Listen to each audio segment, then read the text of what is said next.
কয়দিন আগে জো বাইডেনের সাথে মেয়ে লইয়া ছবি উঠটা কি সুন্দর দাদা নাতি একেবারে হাসি দিয়া বসলো। এখন হঠাৎ করে জো বাইডেন নাই, ডোনাল্ড ট্রাম্প আসছে, একেবারে ফুলের মালা বানাইয়া আবার পরামর্শ দেয় যে তোরা কাজ করবি জো বাইডেনের ছবি লইয়া, এই যে ডোনাল্ড ট্রাম্পের ছবি লইয়া সংবর্ধনার জন্য মিছিল করবি। তাহলে তোরা আইসা বললি এইটা দেখে পুলিশে হামলা করবে, তাহলে আমরা বলে দেব যে ডোনাল্ড ট্রাম্পকে বলবো কি যে দেখেন দেখেন আপনার একটু সংবর্ধনা দেব, তাও আমার দেশের বাঙালিরা পছন্দ করতেন, আমরা এত ঘৃণা করে, অতএব আমেরিকার সাথে একটা পররাষ্ট্র একটা টানা পড়েন দেখা দেবে। এই বুদ্ধি বুঝানে দেশে। এখন আপনারা বলেন এইটা কি বুঝানের নাতিপুতিরা মানা উচিত নাকি জোতা পেটা করা উচিত দেশের বিরুদ্ধে যে ষড়যন্ত্র করতেছে মহিলা, ঠিক কিনা বলেন?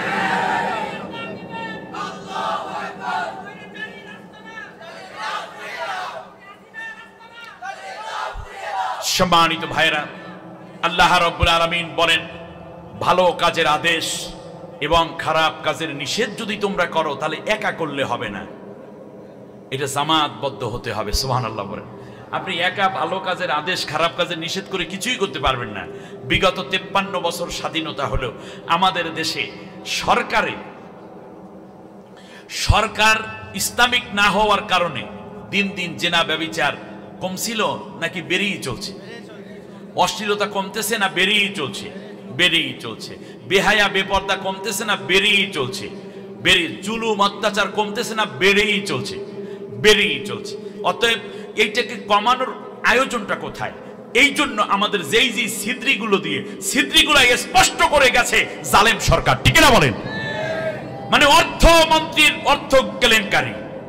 এই অর্থ কেলেঙ্কারি হতে পারে জ্বালানি মন্ত্রীর মাধ্যমে, হতে পারে অর্থমন্ত্রীর মাধ্যমে, হতে পারে এমপির মাধ্যমে, হতে পারে ভাইস চেয়ারম্যানের মাধ্যমে, চেয়ারম্যানের মাধ্যমে, যতগুলো অবৈধ অর্থ ব্যবস্থা আছে এগুলো সব। তাহলে এখানে একদল সৎ মানুষ দরকার। সৎ মানুষের জামাতি জিন্দেগি ব্যতীত একটি রাষ্ট্র কোনো দিনও ভালো রাষ্ট্রে পরিণত হতে পারে না। হঠাৎ করে ববুজানের মাথায় কি ঢুকলো আল্লাহ জানে, ঘোষণা দিয়ে বসলো আমরা যদি ক্ষমতায় যাইতে পারি তাই মদিনার সনদে দেশ চালাবো। আমরা খুব খুশি হয়েছি, যাক মদিনার সনদে দেশ চালাইলে কমপক্ষে মুসলমান হয়ে এই এত বড় একটি মুসলিম রাষ্ট্রেও আমরা ছিলাম সংখ্যালঘুর মতো, আরো বেশি। আমাদের সংখ্যালঘু তো আছে জামায়াতরে, অন্য ধর্মের লোকেরা। এক পর্যায়ে আমরা খুব আশান্বিত হলাম, হুজুরেরাও বলা শুরু করলো আলহামদুলিল্লাহ খুব ভালোই হয়েছে যে মদিনার সনদে দেশ চালাইবে। উম্মা ক্ষমতায় যাওয়ার পরে 2 বছর যাইতে না যাইতে তাকাই দেখলাম এটা তো মদিনার সনদে, মোদির সনদে চলে, ঠিক না বলেন? না মদিনার সনদ না মোদির সনদ। একটি সুষ্ঠু সরকার ব্যবস্থাপনা না হলে আমার দেশের সার্বিক উন্নয়ন সম্ভব না। শিয়াতিল্লাহ অবে ফাদলিল্লাহ। আমার হাতে যে কিতাবখানা দেখা যাচ্ছে এই কিতাবের নাম কি? এ কোরআন কার কিতাব? আল্লাহ তাআলা এই কিতাব কেন নাজিল করেছেন? মানুষের হেদায়েতের জন্য, ঠিক না বলেন? তাহলে কোরআনের আলোচ্য বিষয় হচ্ছে মানুষ। কোরআনের আলোচ্য বিষয় কি? এটা নির্ভুল এক কিতাব। যালিকাল কিতাবু লা রাইবা ফি। এই কিতাবের মধ্যে কোনো কি নাই? ভুল নাই।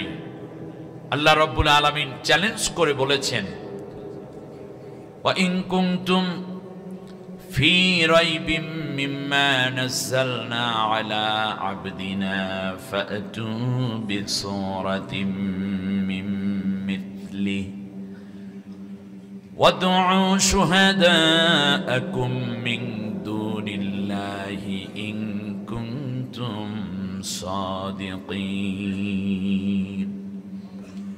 আল্লাহ রাব্বুল আলামিন বলেন আমার বন্ধু আমার বান্দার প্রতি যেই বাণী নাজিল করেছি এটার ব্যাপারে যদি তোমাদের কোনো সন্দেহ সংশয় থাকে, আমার কোরআনের মতো কোরআন দরকার নাই, বরং একটা ছোট্ট সূরার মতো সূরা বানাইয়া নিয়ে আসো। এই ক্ষেত্রে তোমাদের যত সাহিত্যিক আছে, গবেষক আছে, বিজ্ঞানী আছে, দার্শনিক আছে, ভাষাবিদ আছে, বৈয়াকরণিক আছে, সবাইকে ডেকে এক জায়গায় বসো। এরপরে যদি তোমরা সত্যবাদী হও তাহলে এই চ্যালেঞ্জ তোমরা গ্রহণ করো। সেই চ্যালেঞ্জ আজও আছে না নেই? আছে। আল্লাহ রাব্বুল আলামিন সামনে গিয়ে বললেন ফাইন লাম তাফআলু ওয়ালান তাফআলু ফাত্তাকুন নারাল্লাতী ওয়াকুদুহান নাস ওয়াল হিজারা উইদ্দাত লিল কাফিরিন। কোনদিন পারো নাই, কিয়ামত পর্যন্ত কোরআনের মধ্যে ভুল পাবে না, কোরআনের মতো একটি সূরাও বানাই আনতে পারবে না। অতএব জাহান্নামকে ভয় করো। সুতরাং এই চ্যালেঞ্জ আজও আছে, কিন্তু বাংলাদেশের এক কালপিট থাকে বাংলাদেশে, আর অন্তর পরে থাকে মুশরিকের রাষ্ট্রে, ঠিক না বলেন? দাড়ি ছিল, পাকা দাড়ি, পাকা মোষ, পাকা চুল। দেশের মানুষ কটাক্ষ করে, ঘৃণা ভরে তাকে মাঝে মাঝে ডাকতো দরবেশ বলে। বাংলাদেশের ৩৬,০০০ কোটি টাকা সে পাচার করল। এরপরে দেশে অবৈধভাবে কত সম্পদ গড়ে, ইট বালি সিমেন্টের বাড়ি থেকে সাজসজ্জা, জীবন যাপনের চাকচিক্যতা, ফেরাউন ফেল। যখন বুঝতে পারলো বাংলাদেশের দামাল ছেলেরা, ছাত্র সমাজ বিজয়ের দ্বার প্রান্তে, তখন পালানো শুরু করলো। সাদা চুলের মধ্যে কালো কলব লাগাইল, দাড়ি গুলারে কামাইল। এরপরে রওনা করার পরেও শেষ রক্ষা হলো না, ধরে ফেললো তাকে কোস্ট গার্ডের লোকেরা। পরনে ছিল একটা লুঙ্গি, দাড়ি নাই, মোছ নাই, কালো চুল, ইয়াং ইয়াং ভাব। 12 দেশের মুদ্রা নিয়ে গেল, কয়েক দেশ থেকে ভিসা নেওয়া আছে। এক পর্যায়ে রিমান্ডে দেয়া হলো। জিজ্ঞেস করলো, আচ্ছা আপনি যা কিছু করছেন আর না করছেন, দাড়িটা কামাইলেন কেন? কয় তোমরা কি মাসলা মাসলা কিছু জানো? তোমরা তো পুলিশ, ধর্ম নিয়ে তো তোমাদের কোনো জ্ঞান বুদ্ধি নাই। বললো আচ্ছা বলেন দেখি এখানে ধর্মের কি আছে? বলল যে দাড়ি রাখা সুন্নত আর জীবন বাঁচানো ফরজ। যেখানে জীবন ঝুঁকির মধ্যে, তখন দাড়ি কামাইয়া যদি জীবন বাঁচান যায়, ফরজ আগে আদায় করবো, এই জন্য সুন্নত কামাই ফেলাইছে। শয়তান গাছে ধরে, চিন্তা করতে পারেন আপনি? হ্যাঁ, এ হচ্ছে তাদের ধর্ম চিন্তা। মানুষের হাজার হাজার কোটি টাকা। এই বদ প্রকৃতির লোকটি বলেছিল যে কোরআনের মধ্যে কিছু কিছু ভুল আছে, সমস্যা কোরআনেও আছে, তবে হাদিসে সমস্যা বেশি। আমার কাছে আশ্চর্য লাগে, তখন আহলে হাদিস একটি বড় প্রোগ্রাম করতে যাচ্ছিল। আহলে হাদিসের বড় বড় উস্তাজরা দুই পাশে বসা, মঞ্চে উপস্থিত সামনে আহলে হাদিসের অগণিত সমর্থক এবং আহলে হাদিসের নামধারী দাবিদার বিভিন্ন রকমের হাদিস বিশারদগণ সামনে বসা। এই লোকটির গায়ে একজনেও কেন জুতা ভিক্ষে জুতা মেরে ধমক দিয়ে বলতে পারলো না কোরআনের কোন জায়গায় ভুল আছে? এই কথা বলার সাহস তোমাকে কে দিয়েছে বেয়াদব? তোমরা ফতুয়া দাও ইসলামী আন্দোলনের বিরুদ্ধে, আপনারা ফতুয়া দেন আল্লাহর কোরআনের আইন যারা কায়েম করতে চায় তাদের বিরুদ্ধে, ইকামতে দ্বীনের বিরুদ্ধে ফতুয়া, শহীদদের বিরুদ্ধে ফতুয়া, যা জীবন দিয়ে কোরআনকে ভালোবাসতো, নবীর সুন্নাহকে ভালোবাসতো, তাদের বিরুদ্ধে আপনাদের ফতুয়া। এই রকমের কি বজ্জাত আপনাদের সামনে কথা বললো, কেন প্রতিবাদ করলেন না? বরং সবাই নারায়ে তাকবীর বলেছে, তখন তার কথাকে অ্যাপ্রিশিয়েট করেছে, রিসিভ করেছে। কেন? সে ক্ষমতায় ছিল। এজন্য আর এক বদমাইশ কেবলমাত্র আল্লামা সাঈদীকে হত্যা করার রায় দেওয়ার জন্যই তাকে বিচারপতি বানানো হয়েছিল। সে আবার দাড়ি ছিল না বলে দাড়ি রাখছে। কত বদমাইশ হতে পারে! ওইটার দাড়ি ছিল, কামাইছে, আর এটার ছিল না, রাখছে। 10 টাকা দামের টুপিও একটা কিনছে, কিনে তারপর রওনা করছে দাদার দেশে। আল্লাহর কুদরত, দাদার দেশে যেতে গিয়ে ক্লান্ত শ্রান্ত 70 লক্ষ টাকার সাথে শেষ পর্যন্ত কলা পাতার উপরে আল্লাহ সবাই দিয়েছে। এই মালিক কে? আর একটু আসতে বলেন না, এ কাজটা করেন কে? কুলিল্লাহুম্মা মালিকাল মুলকি তুতিল মুলকা মান তাশাউ ওয়া তানজিউল মুলকা মিম্মান তাশাউ। আমি যাকে ইচ্ছে রাজত্ব দেই, যাকে ইচ্ছে রাজত্ব কেড়ে নিয়ে যায়। ওনার দিনের ভোট রাত্রি দিয়া সকালবেলা উঠা কিছু হুজুরের ভাড়া করা ছিল, তারা এসে বলতো আল্লাহ তো কোরআনে বলছে যার ইচ্ছা রাজত্ব দেয়, অতএব আমাদের বুবুকে আল্লাহ রাজত্ব দিয়ে দিয়েছে রাত্রের বেলা। এখন চলে গেছো আবার করো কেন? তোমাদেরকে আল্লাহ নামাইয়ে দিয়েছে, ঠিক না বলেন? অতুইজ্জু মান তাশাউ ওয়া তুযিল্লু মান তাশাউ। আমি আল্লাহ যাকে চাই সম্মানিত করি আর যাকে ইচ্ছে বেইজ্জতি করে দেই।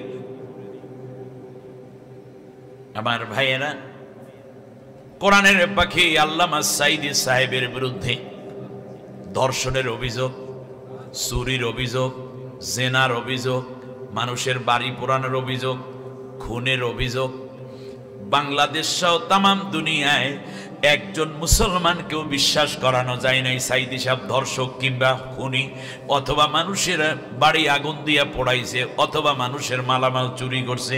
এই কথা বাংলাদেশে কেউ বিশ্বাস করে নাই, ঠিক কিনা বলে? আর আল্লাহ তাআলা তোমাদেরকে দিয়ে খুন করাইছে, চুরি করাইছে, শেষ পর্যন্ত তোমাদের সংগঠনের সব লোকদেরকে বলা হইতে ধর্ষণ লীগ, অমুক লীগ, তমুক লীগ, ঠিক না বলেন? এর মানে ফাকাদ ইহতিমালা বুহতানা ওয়া ইসমান মুবিনা। তোমরা যেই নিরপরাধ মানুষের উপর যে অপরাধের বোঝাগুলো চাপিয়ে দিয়েছো, প্রত্যেকটা কাজ আল্লাহ তোমাদেরকে দিয়ে করাই দিয়েছেন। তোমরা ছিলা অবৈধ ক্ষমতা দখলকারী, তোমরা ছিলা বাংলাদেশের জন্য সবচেয়ে বড় স্বৈর শাসক। আল্লাহ রাব্বুল আলামিন তোমাদেরকে বিদায় করে দিয়েছেন। দুঃখজনক ভাবে আপনাদের এই চট্টগ্রামেরই সন্তান হাসান মাহমুদ নাকি, উনি লন্ডনে বসে আবার টেলিভিশনে সাক্ষাৎকারও দিচ্ছেন, টক শোতে হাজির। সেখানে তার কথার মধ্যে বিএনপিকেও আপন বলে উল্লেখ করেছেন। তিনি বলতে চাচ্ছেন যে বাংলাদেশে বিএনপির বর্তমান যে মহাসচিব আছেন, তিনি ওই দল নিষিদ্ধের বিরুদ্ধে কথা বলছেন যে না, দল নিষিদ্ধ এটা আমি চাই না। প্রেসিডেন্টের পদত্যাগের ব্যাপারেও তাদের কিছুটা নমনীয়তা। এরপরে বাংলাদেশে একটা গণতান্ত্রিক ধারা অব্যাহত থাকুক, এই ব্যাপারেও কথা বলেছেন। এরপরে অন্যায়ভাবে কেউ গ্রেপ্তার না হোক, এই ব্যাপারেও কথা বলেছেন। শেষবারে তিনি মন্তব্য করে বলেছেন, আমরা বিএনপির সাথে ঐক্যবদ্ধ আন্দোলনের মাধ্যমে গণতন্ত্র পুনরুদ্ধার করতে রাজি আছি। বাংলাদেশ জাতীয়তাবাদী দল বিএনপি, আপনারা ভুলে গেছেন কত নির্যাতন 18 বছর পর্যন্ত হয়েছে আপনাদের উপরে। আপনার নেত্রী, আপনার দলের সালাউদ্দিন কাদের চৌধুরী, আল্লাহ তাকে শাহাদাতের মর্যাদা দিন, বলেন আমিন। এই বীর চট্টলার সিংহ পুরুষকে ফাঁসি দেওয়া হয়েছিল। শুধু তাই না, বাংলাদেশের নির্যাতিত তারাও হয়েছে। তোমার নেত্রীকে ঘর ছাড়া করেছে, এই বয়সে জেল খাটাইছে, চিকিৎসা দেয় নাই, তার ছেলেটাকে বিদেশে থাকতে বাধ্য করেছে, বাংলাদেশে ঢোকার কোনো পরিবেশ দেয়নি, আর একটা ছেলে মারা গেছে। সব ভুলে গেছো। আজকে এই তাওহীদি জনতার মঞ্চ থেকে আমি বলতে চাই, আওয়ামী লীগ তো পালিয়েছে। বাংলাদেশের সচেতন ছাত্র আন্দোলন, যুব আন্দোলন এবং মানুষের আন্দোলনের ফলে যদি বিএনপি যদি ন্যূনতম আওয়ামী লীগের সাথে আঘাত করার চেষ্টা করে, দূর থেকে হোক, নিকট থেকে হোক, প্রকাশ্যে হোক, গোপনে হোক, আর দেশের মানুষ যদি টের পায়, তাহলে তাদের অবস্থাও ভালো থাকবে না বাংলাদেশে, ঠিক কিনা বলে?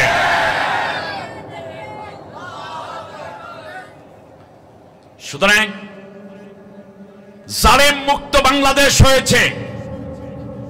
আমরা বাংলাদেশকে দুর্নীতি মুক্ত, চোর মুক্ত, চাঁদাবাজ মুক্ত বাংলাদেশ করে ছাড়বো ইনশাআল্লাহ। আর সেটা হতে হবে কোরআনের আলোকে, বলেন আমিন। এমন একটি সমাজ আপনারা চান, আল্লাহ তাআলা কোরআনিক সমাজের দ্বারা, ইসলামী সমাজ ব্যবস্থা ছাড়া এটা সম্ভব নয়। এই জন্য আসুন আমরা বিএনপি ভাইদেরকে বলবো, আসুন না আমরা সবাই মিলে ইসলাম এবং জাতীয়তাবাদী যেটা আপনারা আছেন, দেশপ্রেম এবং ইসলাম, এই দুইটার মূল্যবোধের ভিত্তিতে আগামী একটি সুন্দর বাংলাদেশ গড়ে তুলতে চাই। সেজন্য আমাদের মেধা, আমাদের অর্থ, সময়, শ্রম দিতে আপনারা রাজি আছেন? আল্লাহ তাআলা আমাদেরকে কবুল করুন, বলেন আমিন। আমরে বিল মারুফ নাহি আনিল মুনকারের যে বিষয়টি বলা হয়েছে, আসুন আমার সাথে সবাই পড়েন। আউযু বিল্লাহি মিনাশ শাইতানির রাজিম। বিসমিল্লাহির রহমানির রহিম। বিতাড়িত অভিশপ্ত শয়তানের ওয়াসওয়াসা থেকে আল্লাহর আশ্রয় চাই। কার আশ্রয়? না, জোরে বলতে হবে, কার আশ্রয়? আমরা কার আশ্রয় চাই? এতদিন আহারে কত বদনাম করা হলো আমাদের বিরুদ্ধে। যারাই এই সন্ত্রাস লীগের বিরুদ্ধে, যারাই ইসলামপন্থী কিংবা তাদের দলের নয়, যখনই সত্য কথা বলেছে কিংবা যখনই ন্যায়ের কথা বলেছে, অন্যায়ের বিরোধিতা করেছে, সাথে সাথে তাদেরকে বলা হতো এরা সব পাকিস্তানের দালাল। ঠিক না? বামপন্থী রামপন্থী নেই, সব পাকিস্তানের দালাল যদি আপনি আওয়ামী লীগের বিরুদ্ধে যান। আচ্ছা, এই 18টা বছর ধরে বাংলাদেশের প্রত্যেকটা বিরোধী দলের নেতা নেত্রীর বিরুদ্ধে মামলা করা হয়েছে, গ্রেপ্তার করা হয়েছে। ছাত্র শিবির, ছাত্র দলের কচি কচি ছেলেদের বিরুদ্ধে পর্যন্ত মামলার পর মামলা, রিমান্ডের পর রিমান্ড দিয়ে শেষ করে দিয়েছে।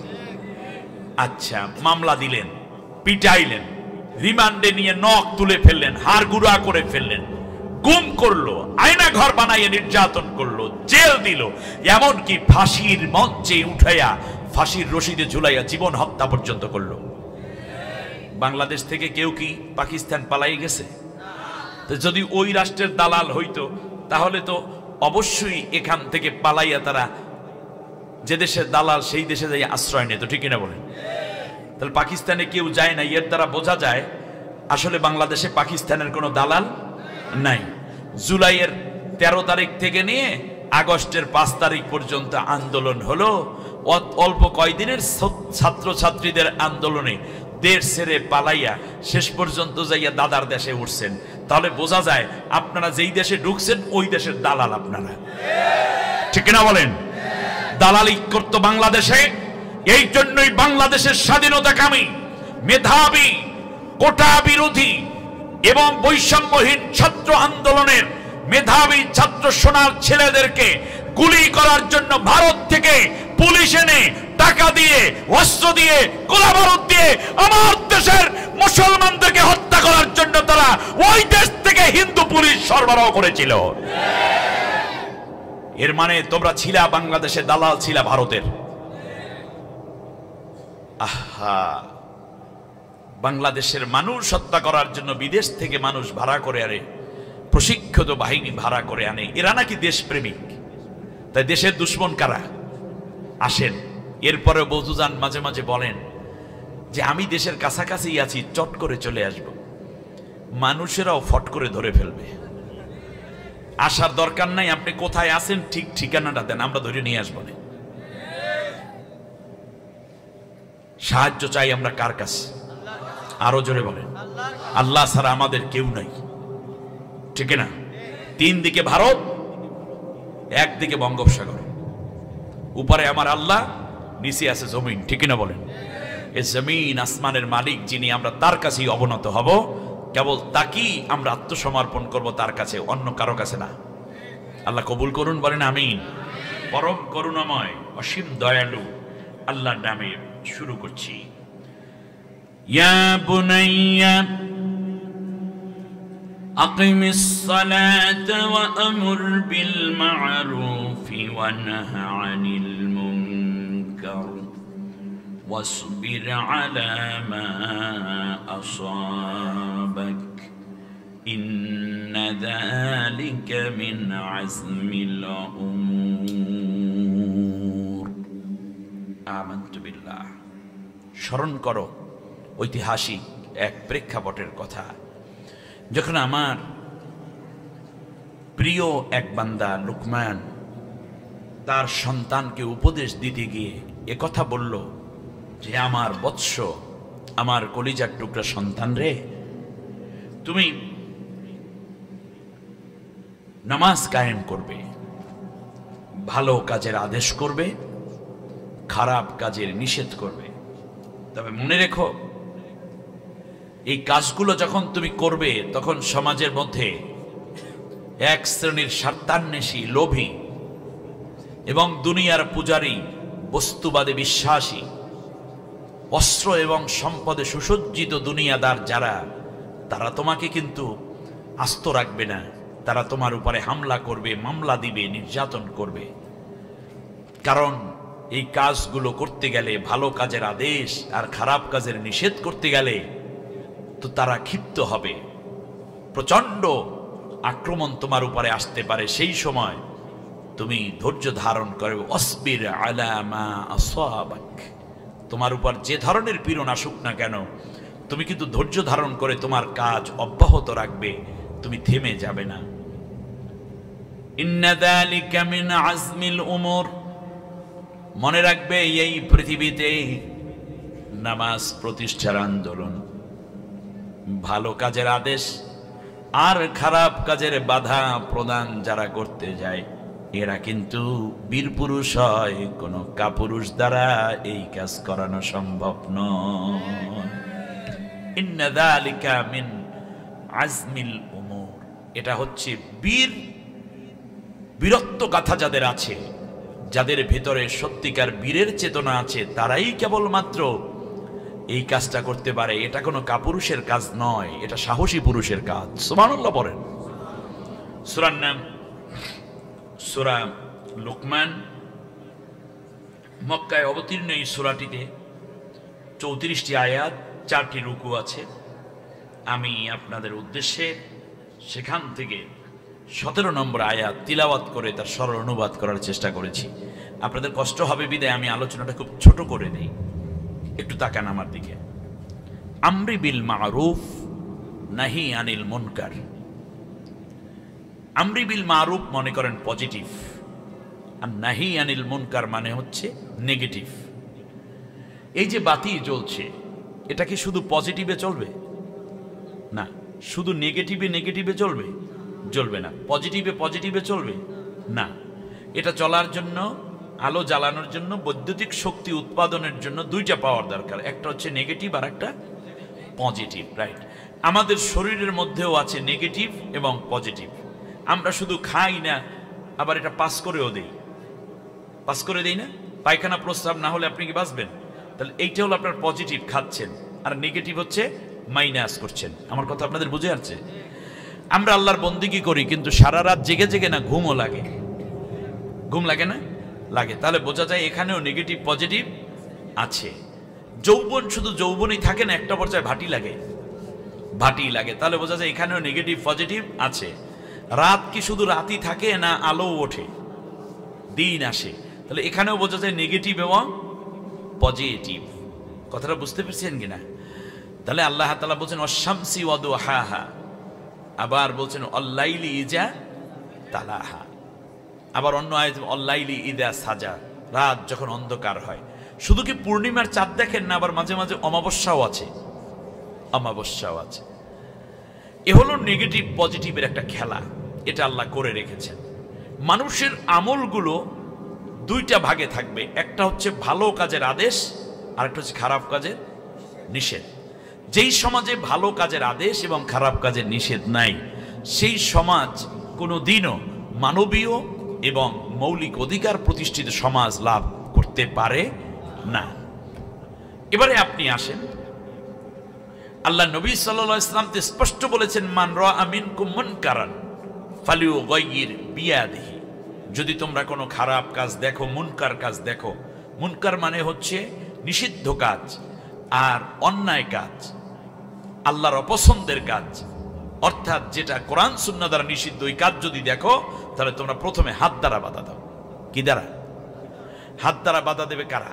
দেখেন, আপনি হাত দ্বারা বাধা দিতে হলেই আপনার শক্তি দরকার। আপনি যদি কোনো চোরকে পিটান তাহলে আপনি হবেন আবার চোর পিটানোর আসামি। কথাটা বোঝেননি? কিন্তু পুলিশে পিটাইলে এটা জায়েজ, কারণ সে চোর পিটিয়েছে। এখন আপনি এই যে ভালো কাজের আদেশ করবেন, আমরি বিল মারুফ ওয়া আমুর বিল মারুফ, তুমি ভালো কাজের আদেশ করো। এই ভালো কাজের আদেশ যে করে তাকে বলা হয় আমির। আমর এটা হলো ফেল, আর যে আমর করে মানে অর্ডার করে তাকে বলা হয় আমির। তারে কি বলে? আমির। ইংলিশে বলে লিডার, বাংলায় বলে নেতা। বাংলায় কি বলে? নেতা, আমির। আপনারা শুনেন না মসজিদের মধ্যে আমির সাহেব আছে, উপজেলা জেলা আমির আছে, আবার তবলিগ জামাতের মধ্যে আলহামদুলিল্লাহ আমির আছেন, আবার আমিরে হিজবুল্লাহ আছে সারসিনাতে, হিজবুল্লাহ গ্রুপের আমির, আবার আমিরুল মুজাহিদিন আছে চরমনাইতে, আছে না নেই? আছে। এমনি করে করে আমির যে আদেশ করে তাকে কি বলে? আমির বলে। কিন্তু আমাদের দেশে এখন বর্তমানে যিনি আমির আছে তার নাম কি বলতে পারেন? এই দেখেন আপনার ওখানে রয়েছে। আমি বলছি দেশের, ওরা জামাতের কথা তো বলিনি, আমি বলছি দেশের। দেশের আমিরের বর্তমান নাম কি? ডক্টর ইউনুস। এর আগে ছিলেন আমেরা বেগম, ঠিক না বলেন? এবারে আমরা আসি মূল কাজে। আপনাদের এই ইউনিয়নে একজন আমির আছে, তার নাম চেয়ারম্যান।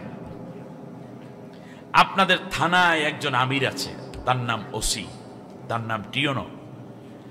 বাংলাদেশের জেলায় একজন আমির আছে, তার নাম ডিসি। বুঝতে পেরেছেন আপনারা?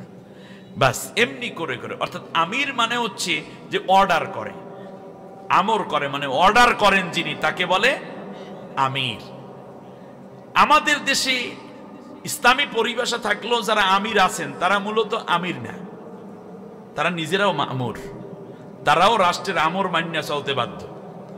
আমির সাহেবের নিজের গাড়ি পুলিশে থামাইয়া দেয়, ঠিক কিনা বলেন? দেখি হুজুর কি আছে গাড়ির মধ্যে? জি আমির সাহেব আপনার একটু চেক করা দরকার। জি করেন, চেক করেন। আমির সাহেব আপনার কাগজগুলো দেখি গাড়ির। গাড়ি অ্যারেস্ট করো। 2 মাস পর্যন্ত এখনো ওভার হয়ে গেছে, সে ট্রেড লাইসেন্স করায় নেই, ঠিক না? এখনো পর্যন্ত ফিটনেস করায় নেই, অতএব আমির সাহেবের গাড়ি অ্যারেস্ট। তা আমিরের গাড়ি অ্যারেস্ট করে কে? বরং আমিরকে যে অর্ডার করে থামাইছে উনি হইল আমিরের বড় ভাই। কথাটা বোঝেন নাই মনে হয়? উনি হইল বড় আমির, যার কথায় দেশ চলবে অথবা এলাকা চলবে, তার ভূখণ্ডে যিনি দায়িত্বে আছেন ওই দায়িত্বটুকু তিনি সবার উপর প্রয়োগ করতে পারেন, তাকে বলে আমির। তাকে কি বলে? তাহলে আমাদের আমিররা কি আসলে, এটা আমাদের জানা দরকার। সেটা হচ্ছে তারা মূলত আমিরের দায়িত্ব পেলেও আসলে ইমারতের হক আদায় করতে পারেন না। তারা পারেন হলো অনুরোধ করতে। যেমন আমির সাহেব গাছতে বের হয়েছেন মসজিদ থেকে, এই চিল্লায় বের হয়ে মনে করেন আপনাদের সাতকানিয়ার এক মসজিদে এসেছেন, একেবারে 18-20 জনের জামাত, নেতৃত্ব দিচ্ছেন আমির সাহেব। আমির সাহেব গিয়ে দোকানদারকে বলে, আসেন ভাই নামাজ পড়ি, বহুত ফায়দা হবে। এটা কি আমিরের অর্ডার হলো না অনুরোধ হলো? এখন উনি করেন অনুরোধ, নাম হইল আমির সাহেব। তা আপনি বলতে পারেন উনি হলো অনুরোধকারী। আমির হলো police, OC, TNO, DC, chairman, member, upazila chairman, স্থানীয় সরকার হোক কিংবা প্রশাসনিক হোক, প্রত্যেককে নামাজ পড়তে হবে। কেউ নামাজ কাজা করতে পারবে না। টিওনো সাহেব এই কথা বলে দিলেন, মহল্লায় মহল্লায় 2 জন করে পুলিশ ছাইরা দিলেন। তো টিওনো সাহেব এখানে কি? আমির, অর্ডার করেছেন। অর্ডারের বিপরীতে যদি কেউ উল্টাপাল্টা চলে তাহলে শাস্তির ব্যবস্থা আছে। এ হলো আমিরের কাজ। আল্লাহর নবী এর জন্য বলেছেন, আমির খারাপ কাজ দেখলে হাত দ্বারা বাধা দাও, কারণ আমিরকে অর্ডার দেয়া হয়েছে, আমিরের অধিকার আছে হাত দিয়ে বাধা দেওয়ার। এটাও যদি বলো ফাইন লাম ইয়াস্তাতি' ফাবিলিসানিহি, যদি এইটা না পারো তাহলে মুখ দিয়ে তুমি প্রতিবাদ করো, চিৎকার করতে থাকো, যেটা আমরা করেছি, আওলাদে রসুল করেছেন, এনায়েতুল্লাহ আব্বাসী করেন, আল্লামা সাইদি সাহেব করেছেন, যুক্তিবাদী হাবিবুর রহমান সাহেব করেছেন, সরমনাই সরসিনা মোকামিয়া ফুরফুরার পিসাবেরা করেন। আমাদের মামুনুল হক ভাই তো মোটামুটি আস্তে কথাই বলতে পারে না, জোরে সারা, ঠিক কিনা বলে? আমাদের ছোট্ট ভাই রফিকুল্লাহ বলেন, মিজানুর রহমান আল আজহারি বলেন, এমনি করে করে বাংলাদেশে যারাই আল্লাহ রাব্বুল আলামিনের কোরআনের কথা বলে যাচ্ছেন, আমাদের দেশে তারা আমরি বিল মারুফের কথা বলেন, কিন্তু তারা আমরি বিল মারুফের কথার মৌলিক প্রথম হাত ব্যবহার করতে পারে না। কি ব্যবহার করে? মুখ ব্যবহার করে। বিরোধী দলেরা ওইটাই পারে, এর বেশি আর পারে না। আল্লাহর নবী বলেন ফাইন লাম ইস্তাতি' ফাবিলিসানিহি, যদি এইটাও না পারো, মুখ দিয়েও বলতে পারো না, এমন স্বৈর শাসক বলতে গেলে তোমারে রাজাকার বলবে, তোমাকে মৌলবাদী বলবে, তোমাকে সন্ত্রাসী বলবে, তোমাকে জঙ্গিবাদী বলবে। আহারে কত নাম আলেমদের গলার মধ্যে ওরা বদনামি ঝুলাইছে, ঠিক কিনা বলে? বারবার বলতো নাশকতার বৈঠক হচ্ছে, ষড়যন্ত্র হচ্ছে।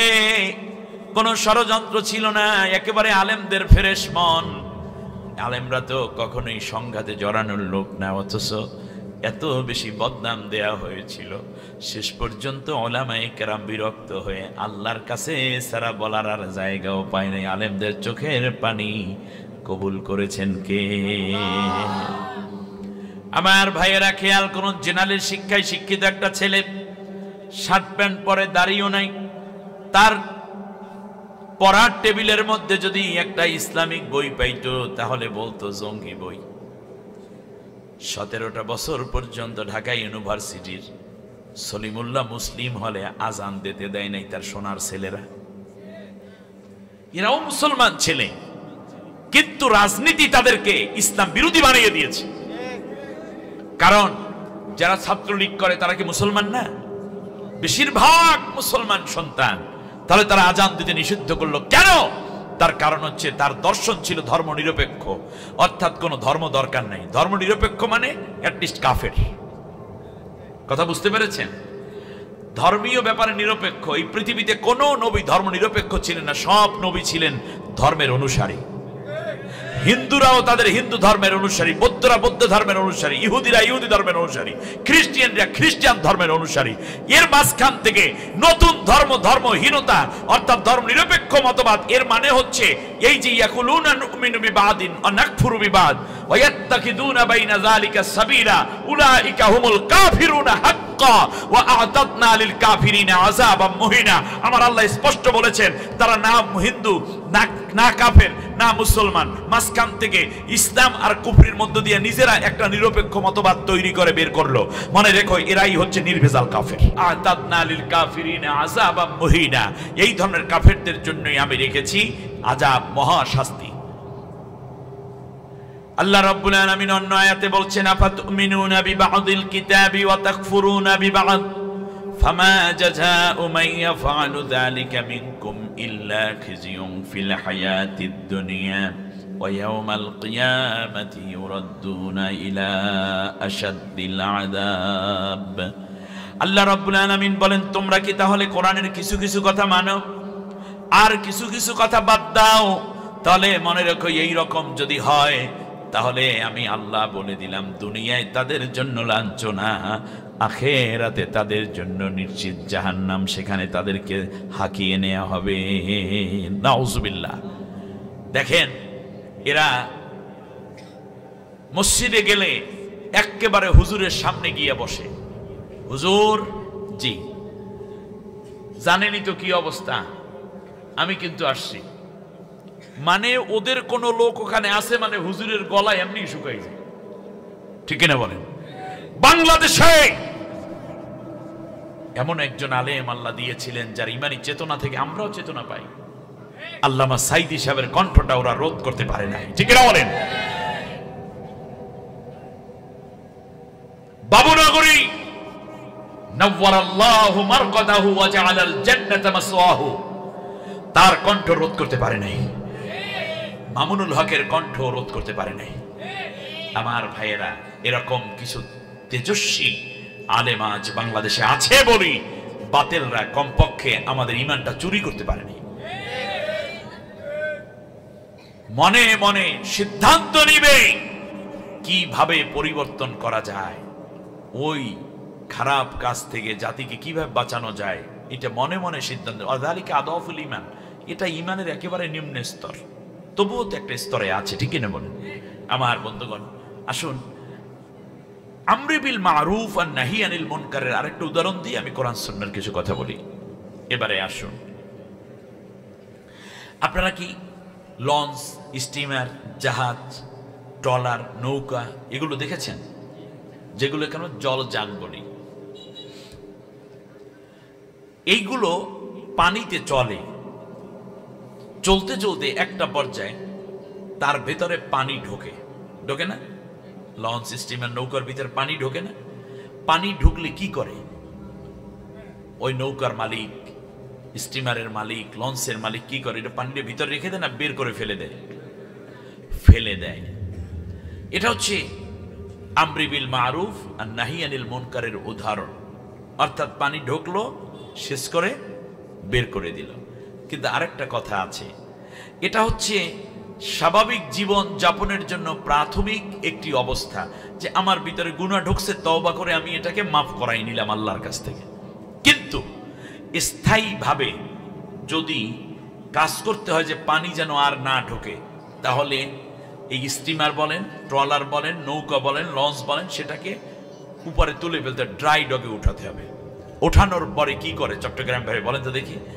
যেই যেই জায়গা দিয়ে পানি ঢোকে ওই ওই জায়গায় তারা নতুন করে স্টিল লাগায় বা তক্তা লাগায়, তারপর আবার নতুন করে গ্যাস দিয়ে সুন্দর করে এমন ভাবে ঝালাই করে দেয় যাতে করে ওখান দিয়ে আর পানি ঢুকতে না পারে। অ্যাটলিস্ট পানি প্রবেশের ছিদ্রগুলো কি করে দেয়?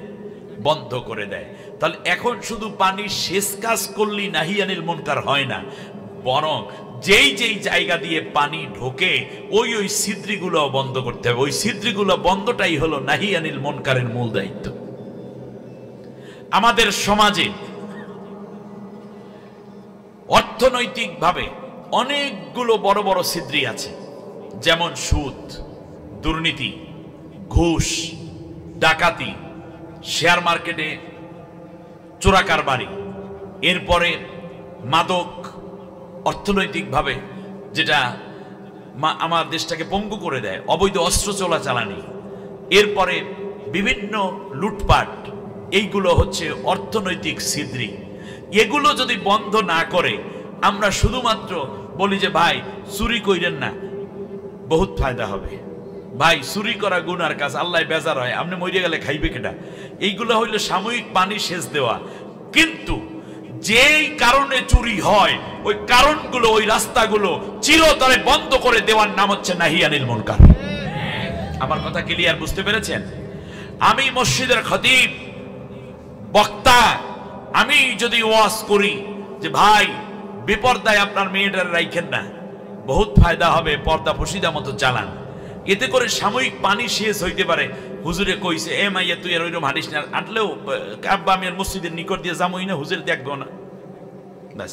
অথবা বিনিটির ব্যাগের মধ্যে বোরকা থাকে, ওড়না থাকে, বাড়ির কাছাকাছি আইসা যেহেতু বাবা একটু তবলিগে সময় দিয়েছে, অথবা ইসলামী একামতে দিনের কাজে আছে, অথবা চরমনের মুড়ি দইছে, আবার ওই বোরকা টোরকা পরে জি আব্বা যান আমি আসিয়েছি, উম্মা আমার মেয়ে একেবারে ফাতেমা তো জোহরা হয়ে গেছে।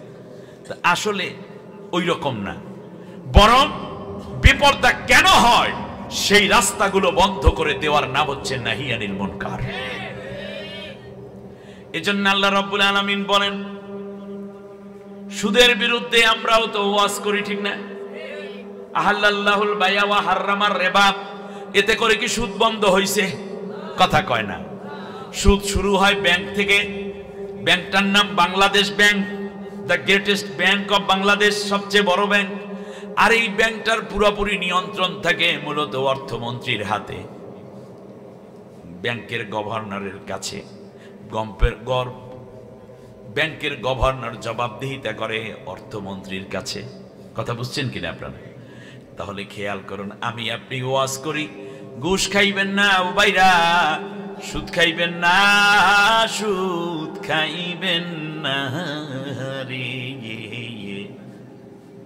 অথচ মসজিদ কমিটির সভাপতি নিজে অগ্রণী ব্যাংকে, আশা ব্যাংকে, গ্রামীণ ব্যাংকে, ব্র্যাক ব্যাংকে চাকরি করে। এখন আপনি বলেন তো দেখি, হুজুরে ওয়াজ কইরা সভাপতির কাছ থেকে বেতন নেয়, আবার সভাপতির বাসায় খায় প্রত্যেক শুক্রবার।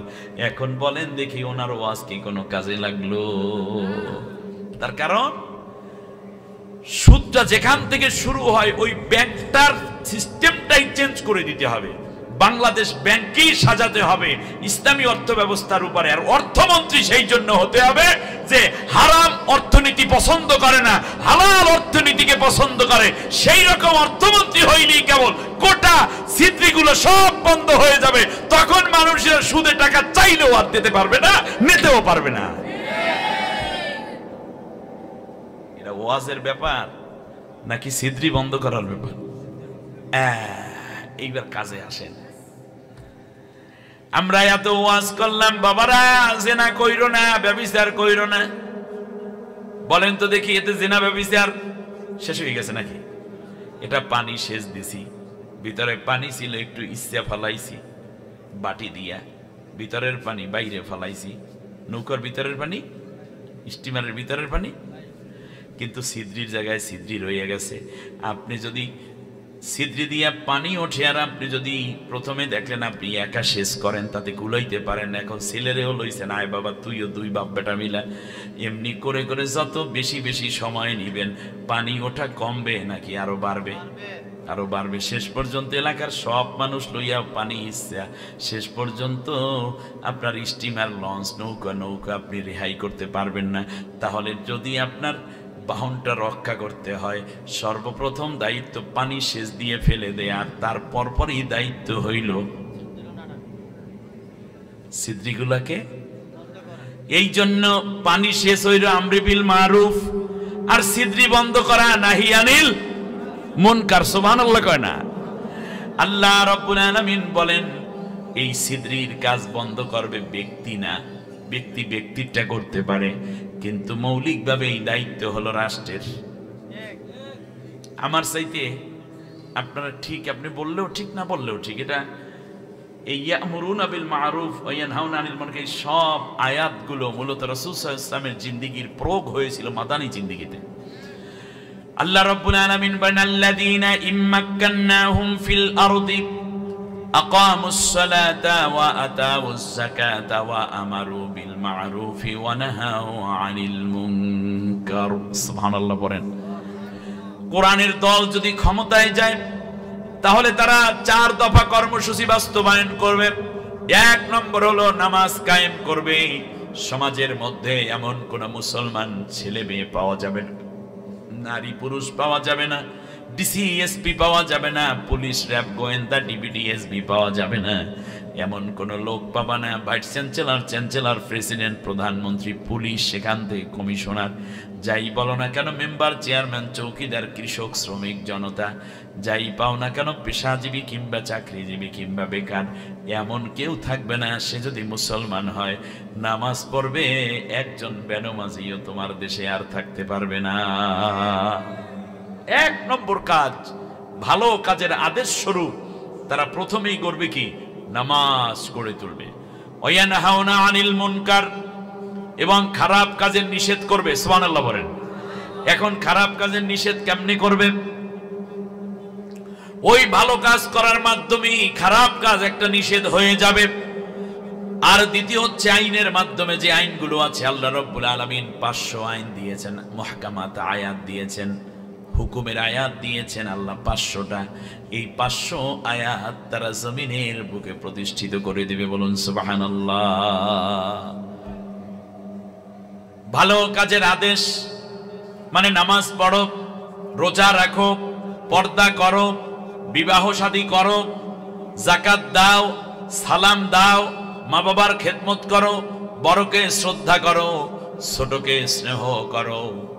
এমনি করে করে ভালো কাজের আদেশ, খারাপ কাজের নিষেধ। মদ পান কইরো না, চুরি ডাকাতি কইরো না, জেনা ব্যভিচার কইরো না, সুদ ঘুষ খাইও না, আবার দুর্নীতি কইরো না, মানুষকে হত্যা করো না, ডাকাতি করো না, চুরি করো না, প্রতারণা করো না, মিথ্যা কথা বলো না। এইগুলো হলো নাহিয়ানিল মুনকার। এখন একটা কথা আছে, নাহিয়ানিল মুনকারের মধ্যে যেই কাজগুলো শাস্তি বিধান আছে, ওই শাস্তি বিধানওয়ালা কাজগুলো যখন বাস্তবায়িত করা শুরু করে দিবে, এর আলোকে বই ছাপাইবে, এর আলোকে সিনেমা বানাইবে, এর আলোকে নাটক বানাবে। ভালো কাজের আদেশ, খারাপ কাজের নিষেধের আলোকে বাচ্চাদেরকে পড়তে দিবে ক্লাসে ক্লাসে বিভিন্ন বই, গল্প এবং বিভিন্ন রকমের ঘটনা। এই কাজগুলো যখন দেখবে, ভেতর থেকে তারা আস্তে আস্তে ভালো হবে। আর 2-4টারে শাস্তি দিলে দেখবেন বাকিগুলো সব সাইজ। যেমন আল্লাহ রাব্বুল আলামিন বললেন চুরি করো না। আল্লাহ তাআলা শুধু চুরি করতে নিষেধ করে বসে থাকেন নাই, বরং বললেন চুরি করছো আমি নিষেধ করছি, নিষেধের পরে এই কাজ করলে তোমার হাত কাটো। আস-সারিকু ওয়াস-সারিকাতু ফাকতাউ আইদিয়াহুমা, চোর এবং সুন্নির হাত কেটে দাও। আপনি বলেন দেখি, বাংলাদেশে যদি এই আইন জারি হয়, মোবাইল চোর থাকবে? গলার মধ্যে টান দিয়ে চেন নিয়ে যায়, ভিনিটিরি ব্যাগ চুরি করে, এগুলো থাকবে কিনা? থাকবে না। কিন্তু আমাদের দেশে গরু চোরে বিচার করে কলা চোরের। মেম্বার, চেয়ারম্যান জনগণের জন্য আগত হাজার হাজার টাকা, লক্ষ লক্ষ টাকা আত্মসাৎ করে, আর বাড়ির কাছে ডিম চুরি করছে দলু মেয়ার মাইয়ায়। সেই ফতেমা বেগমের বিচার কইরা সময় পায় না, অথচ নিজে রাত্রিবেলায় 500 বস্তা চুরি করছে। চেয়ার মানে ঠিক কিনা? এর মানে গরু চোরে বিচার করে মুরগি চোরের, ঠিক কিনা বলেন? হচ্ছে গরু চোর। যদি হাত কাটা যায় তাহলে বাংলাদেশে যারা পালিয়ে গেছে একটা এমপির হাতও ঠিক থাকবে না, ঠিক কিনা বলেন? প্রধানমন্ত্রী থেকে শুরু করে ওদের চৌকিদার পর্যন্ত প্রত্যেকের হাত কাটা হবে। ছাত্রলীগের হাতও ঠিক থাকা মুশকিল, ওরা চম্মের চান্দাবাজি করছে। আর সাদাবাজদের বিরুদ্ধে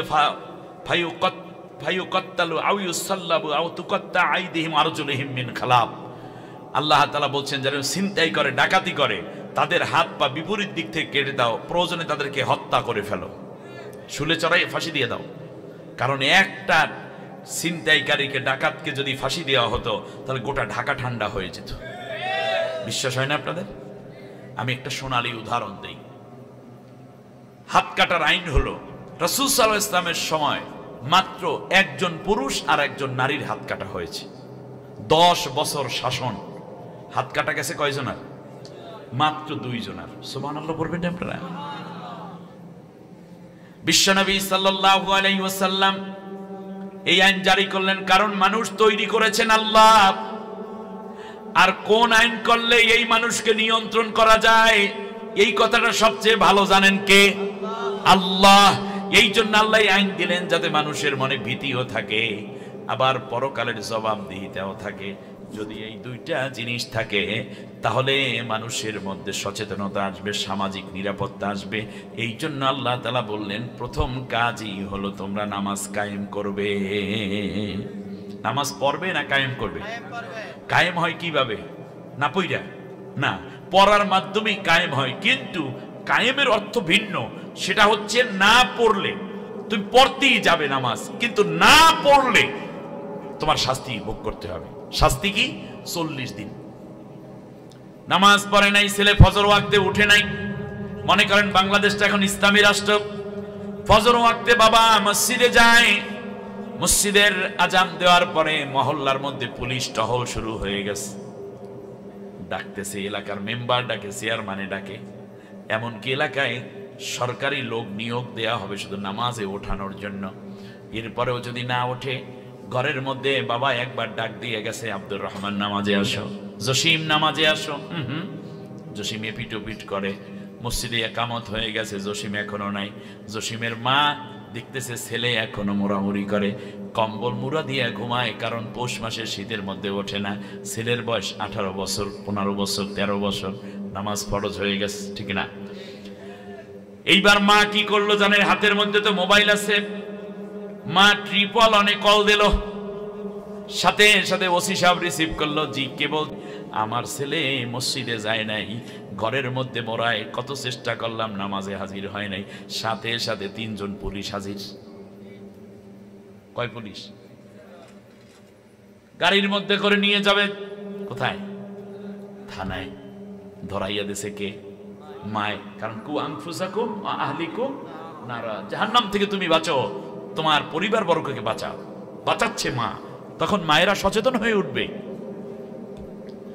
আবার স্ত্রী নামাজ না পড়লে ওই ট্রিপল 9 কল আইসে নিয়ে যাবে মহিলা পুলিশে, ওরে নামাজি বানাইছে এটা দেবে। সুবহানাল্লাহ, কত চমৎকার একটা কাজ হবে। নামাজ পড়ো নাই কেন? কয় আলিস স্বামী, কয় কোনো অসুবিধা নাই, রিমান্ডে যাওয়ার আগে তাড়াতাড়ি করে নামাজ শুরু করো। মসজিদের মধ্যে, জেলের মধ্যে আছে ইমাম সাহেব, ইমাম সাহেব তারে নামাজের জন্য অভ্যস্ত করে তুলবে। ঠিক এশার পর পর খাওন দিয়ে ঘুম পাড়াইয়া দিবে। ঘুম পাড়ানোর পরে ফজর ওয়াক্তে ইমাম সাহেব ডাকবে, এমনি করে 30-40 দিন পর্যন্ত উঠতে অভ্যস্ত হয়ে উঠবে। এখন আর জসিমকে ডাকা লাগে না, এখন আর আব্দুর রহিমকে ডাকা লাগে না, সেই ইচ্ছে করি আগের কাতারে গিয়ে নামাজে দাঁড়ায় যায়। ইমাম সাহেব এইগুলো মনিটরিং করবে। এতে 20 দিন লাগুক, 10 দিন লাগুক, 30 দিন, 40 দিন লাগুক, তারপর যখন দেখবে জসিমউদ্দিন প্রথম কাতারি নামাজে হাজির, সাথে সাথে রিলিজ করে দিবে, বেনমাজি হইয়া মসজিদে ঢুকবে, নামাজি হয়ে মসজিদ থেকে খালাস পেয়ে যাবে। আর এখন চোর হয়ে ঢোকে, ডাকাত হয়ে বের হয়, ঠিক না বলেন? তবলিগ ভাইদের কাজের মেহনত কমে যাবে, এত ঝামেলা করার দরকার নাই আপনাদেরও। আপনার শুধু মসজিদে মনিটরিং করবেন, প্রত্যেক বাসা থেকে লোকজন আসলো কিনা, প্রত্যেক জায়গা থেকে লোক আসলো কিনা। ইয়ামুরুনা বিল মারুফ, ভালো কাজের আদেশ করবে আর খারাপ কাজের নিষেধ করবে। মদখোরকে পাইলে প্রতিদিন 80টা কইরা বেত্রাঘাত করবে জেলের মধ্যে নিয়া। মদ তো এমনি নিষিদ্ধ, চুরি কইরা খাইলো ধরা পড়লে কত বেত, 80 বেত্রাঘাত। যদি কেউ জিনা করে অবিবাহিত হলে 100 করে বেত্রাঘাত করবে, নারী এবং পুরুষ দুইজনের উপরে। আর যদি তারা বিবাহিত হয়, কোমর পর্যন্ত গেড়ে মাথার মস্ত ঘুরাইয়া দেবে, পাথর মেরে, ইট মেরে। এই রকম শাস্তি যদি আপনাদের এই সাতকানিয়ায় একটা হয়, বাকি সব জেনাকাররা বিয়ার কথাও ভুলে যাওয়ার সম্ভাবনা, ঠিক কিনা বলে? নারীদের ইজ্জত সম্ভ্রম নিরাপত্তা পেয়ে যাবে।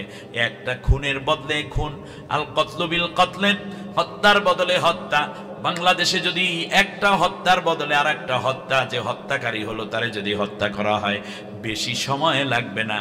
1-2টা বিচার কার্যক্রম আস্তভাবে সুন্দর করে করে দিলে, এইগুলা যদি আবার লাইভ দিয়ে দেয়া হয়, পত্রিকায় যদি দেয়া হয়, টেলিভিশনে যদি দেওয়া হয়, হাজার হাজার মোবাইলে যদি প্রকাশ্যে দেয়া হয়, তাহলে দেখা যাবে হাজার হাজার খুনি তাদের অস্ত্র মাটির নিচে পুঁতে দেবে। কমপক্ষে ভিক্ষা কইরা হইলেও খাবে, কোনো মানুষকে খুন করার ধৃষ্টতা দেখাবে না, ঠিক কিনা? ওয়ালাকুম ফিল কিসাস হায়াতু ইয়া উলিল আলবাব ইন কুনতুম তা'লামুন। হে জ্ঞানীরা, এই যে হত্যার বদলে হত্যা, জেনার শাস্তি, চুরির শাস্তি, এগুলো আমি যে দিলাম, এর দ্বারা অনেকটা জীবন বেঁচে যাবে যদি তোমরা বুঝতে পারো। একটা জীবন শেষ হলেও লক্ষ লক্ষ মানুষের জীবন বাঁচবে, কেউ আর কাউকে হত্যা করার দুঃসাহস দেখাবে না, ঠিক কিনা বলেন? বাংলাদেশে 2006 সালের 28 অক্টোবর যে নারকীয় লগি বৈঠার খেলা হয়েছিল, যারা হত্যা করলো তাদের বিচার বাংলাদেশে হলে পরবর্তীতে আর কোন হত্যার জন্য নতুন করে কোন রাজনৈতিক সংকট তৈরি হতো না, ঠিক না বলেন? এরপরে হেফাজতের লোকদেরকে হত্যা করলো, জামাত ইসলামের লোকদেরকে হত্যা করলো, বিএনপির লোকদেরকে হত্যা করলো, লাশগুলো গুম করলো, লাশগুলোকে আগুন দিয়ে পোড়াইলো। নমরুদ একজন মাত্র মানুষ ইব্রাহিম আলাইহিস সালামকে আগুনে পোড়াইলো, এই জন্য সে হয়ে গেল নমরুদ, আমাদের কাছে ঘৃণিত। যদিও পোড়াইতে পারে নাই, আল্লাহ ইব্রাহিম আলাইহিস সালামকে বাঁচাই দিয়েছেন। কিন্তু 5 আগস্ট শত শত আমার দেশের যুবকদেরকে, মেয়েদেরকে হত্যা করা হলো পুলিশের গুলি ছুড়ে ছুড়ে। শেষ পর্যন্ত একটা ভ্যানের মধ্যে 12টা লাশ তোলা হলো, যারা ছিল ইউনিভার্সিটির স্টুডেন্ট। তারপর রশি দিয়ে শক্ত করে ভ্যানের মধ্যে তাদেরকে পেঁচাইয়া পেঁচাইয়া বাঁধা হলো, উপর একটা ত্রিপল দেয়া হলো। কিছু দূর যাওয়ার পরে পাওয়া গেল তেলের পাম্প, এখানে ঢুকাইয়া তারপর পুলিশের যেটা সাথে ছিল দারোগা, সে বলল তোমাদের কাছে পেট্রোল আছে? বলে হ্যাঁ স্যার আছে। তো বলে এই এদের শরীরের উপর পেট্রোল ঢেলে দাও। পেট্রোল ঢেলে দেওয়া হলো। তারপর পেট্রোল পাম্প থেকে একটু সামনে নিয়ে দিয়াশলাই দিয়ে এই মৃত্যু দেহগুলোর উপরে আগুন ধরিয়ে দেয়া হলো। আগুন ধরিয়ে দিয়ে তাদের দেহগুলোকে কয়লা করে দেয়া হলো। তাহলে একজন পোড়াইলে যদি নমরুদ হয়, তাহলে 12টা লাশ যেই নারী পোড়ালো, যার হুকুমে পোড়ালো, সে কি হবে?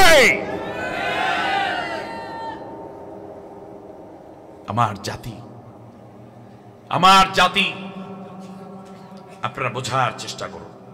শুধু তাই না, আমি যদি বলি তাহলে পৃথিবীর সবচেয়ে জঘন্যতম শাসক নাম ছিল ফেরাউন। ফেরাউনের উপরে ঈমান আনার কারণে ফেরাউন বলল, ক্বালা আমানতুম লাহু ক্বাবলা আযানা লাকুম। মুসার উপরে ঈমান আনলাম, মুসার দলে যোগদান করলাম আমার অনুমতি ছাড়াই, অতএব তোমাদেরকে শাস্তি দেব। ফালাউকাত্তিআন্না আইদিয়াকুম ওয়া আরজুলাকুম মিন খিলাফিন ওয়া লাউসাল্লিবান্নাকুম ফি যুযুইন নাখল। এবার তোমাদের শাস্তি দেব। সেই শাস্তি হলো এই যে তোমাদের বিপরীত দিক থেকে হাত এবং পা কেটে ফেলবো। কে বলতেছে? ফেরাউন। কাদেরকে? ঈমানদারদেরকে। শুধু তাই নয়, আমি তোমাদের কাউকে কাউকে গাছের সাথে, খেজুর গাছের সাথে ঝুলাইয়া ফাঁসি দিয়া দেব। ফাঁসি দিল 2 জনকে, আর 7 জন উপস্থিত ছিল যারা তাদের বিপরীত দিক থেকে হাত পা কেটে ফেলল। তারা বলল, আমাদের হাত পা কাটা তো দূরের কথা, যে কালেমা পরে মুসলমান হয়েছি, শুধু হাত পা কাটানোর ভয় দেখাও কেন ফেরাউন? যদি গোটা শরীরকে টুকরা টুকরা করে কেটে ফেলো, তারপরেও যে ঈমান এনেছি, ঈমান থেকে এক চুল পরিমাণ পিছপা হয়ে যাব না।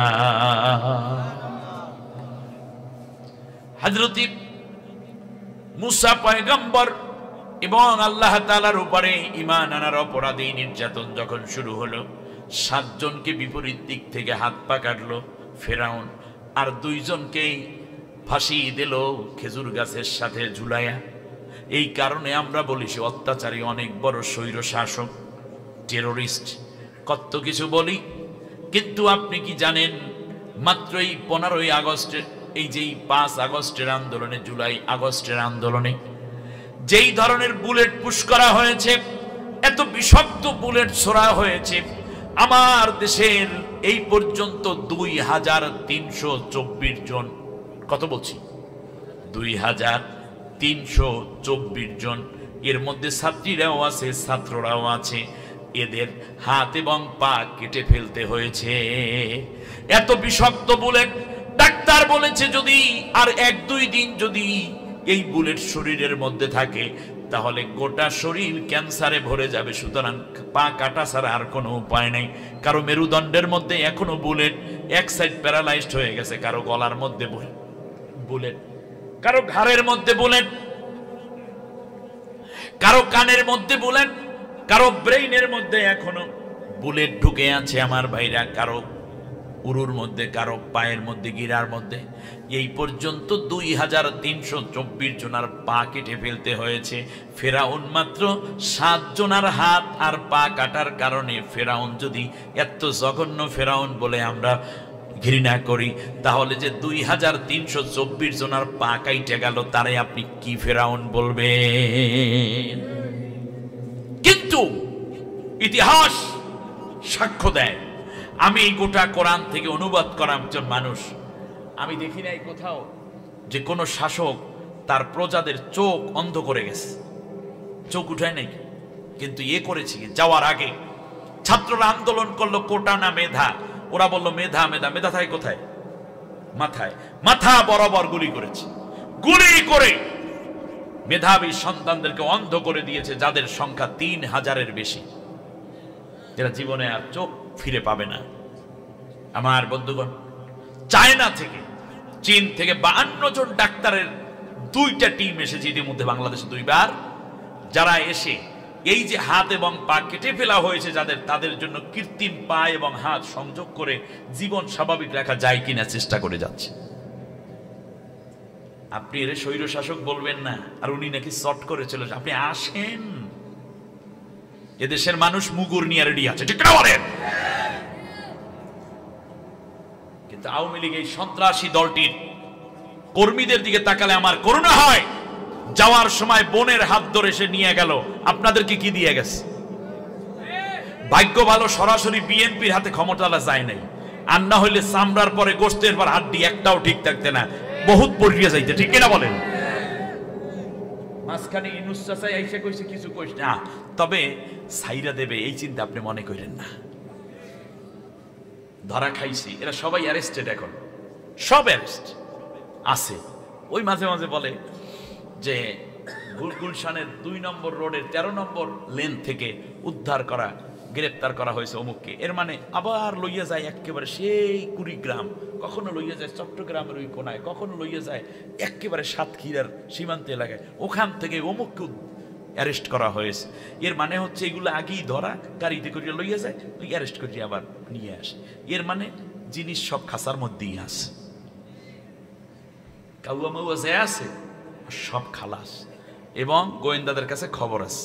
আপনারা চিন্তা করিলেন না, খালি আল্লাহ বিল্লে করেন যে কোন রকম ইনুসাসে দাঁড়াইয়া যাক, অস্থির হওয়ার কারণ নেই, সে ক্ষমতার দরকার নাই তার, কারণ এটা একটা ঈর্ষা।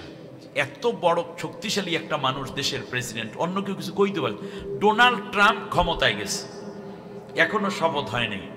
আরে ডোনাল্ড ট্রাম্প যখন ছিল না এবং আগেও ছিল, তখনও তো তুমি বলছা, তোমরাই 15 বছর ডোনাল্ড ট্রাম্প ক্ষমতায় থাকতেই তো বলছে যে বিএনপি যদি ক্ষমতায় যায় তাহলে বাংলাদেশে আমেরিকা নিয়ে যাবে, এই পার্বত্য চট্টগ্রাম হইতে শুরু করে সেন্ট মার্টিন সব কথা কারা নিয়ে যাবে? আমেরিকা নিয়ে যাবে। এই যে সেই দিনও বইলা, এখন একেবারে আমেরিকার প্রেসিডেন্টের জন্য তোমাদের এত গলা কাঁপে কেন? কয়দিন আগে জো বাইডেনের সাথে মেয়ে লইয়া ছবি উঠটা কি সুন্দর দাদা নাতি একেবারে হাসি দিয়া বসলো, এখন হঠাৎ করিয়া জো বাইডেন নাই, ডোনাল্ড ট্রাম্প আসছে, একেবারে ফুলের মালা বানাইয়া আবার পরামর্শ দেয় যে তোরা কাজ করবি জো বাইডেনের ছবি লইয়া, এই যে ডোনাল্ড ট্রাম্পের ছবি লইয়া সংবর্ধনার জন্য মিছিল করবি। তাহলে তোরা আইসা বললি এইটা দেখে পুলিশে হামলা করবে, তাহলে আমরা বলে দেব যে ডোনাল্ড ট্রাম্পকে বলবো কি যে দেখেন আপনার একটু সংবর্ধনা দেব, তাও আমার দেশের বাঙালিরা পছন্দ করতেন, আমরা এত ঘৃণা করে, অতএব আমেরিকার সাথে একটা পররাষ্ট্র একটা টানা পড়েন দেখা দেবে। এই বুদ্ধি বুঝানে দেশে। এখন আপনারা বলেন এইটা কি বুঝানের নাতিপুতিরা মানা উচিত, নাকি জোতা পেটা করা উচিত দেশের বিরুদ্ধে যে ষড়যন্ত্র করতেছে মহিলা? ঠিক কিনা বলেন?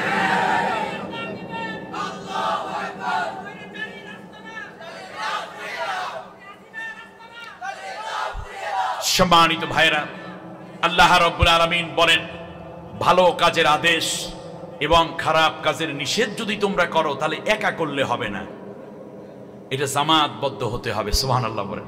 আপনি একা ভালো কাজের আদেশ খারাপ কাজের নিষেধ করে কিছুই করতে পারবেন না। বিগত 53 বছর স্বাধীনতা হলো আমাদের দেশে সরকার ইসলামিক না হওয়ার কারণে দিন দিন জেনা ব্যভিচার কমছিল নাকি বেড়েই চলছে? অশ্লীলতা কমতেছে না বেড়েই চলছে? বেহায়া বেপর্দা কমতেছে না বেড়েই চলছে? জুলুম অত্যাচার কমতেছে না বেড়েই চলছে?